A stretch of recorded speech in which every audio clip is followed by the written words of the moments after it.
Bonjour à tous, on les appelle fétuque bleu, carex, miscanthus, cheveux d'ange, ce sont les graminées.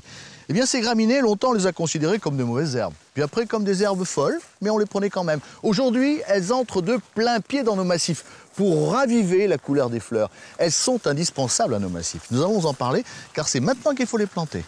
Et en matière de graminées, eh bien Laurent, vous avez vraiment le choix. Donc vous nous avez parlé de la fétuque bleue, avec son feuillage bleu métallique qui forme de ravissants petits coussins pendant tout l'hiver. Alors il y a également donc les carex, les lèches. Il y a plusieurs coloris. Donc là c'est Buchanani, vous voyez, avec un feuillage qui est marron, même orangé, vous voyez. Celui-ci a des feuilles qui sont marginées de blanc crème. Tout à fait ravissant.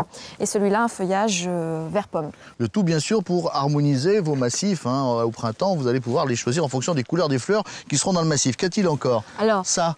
Les miscanthus, les eulalie, avec leurs petits épillets très graciles qui ondulent avec le vent. Et regardez, celui-là, il est très particulier. Il a un feuillage qui est zébré.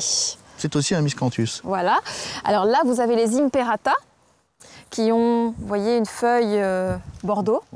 Qui apporte beaucoup de vivacité dans les massifs. Celle-ci, j'aime mieux. Comment s'appelle-t-elle? Akoneshloa. Oula, c'est japonais ça. Ça forme un coussin de feuillage retombant, donc jaune, très lumineux dans les massifs. Bon, voilà, ce sont autant de graminées que vous allez planter tout de suite, que vous allez installer tout de suite. Et puis il en est une un peu particulière, on va voir pourquoi. Cette graminée, c'est le blé d'Azur, donc c'est la graminée la plus bleue, magnifique plante.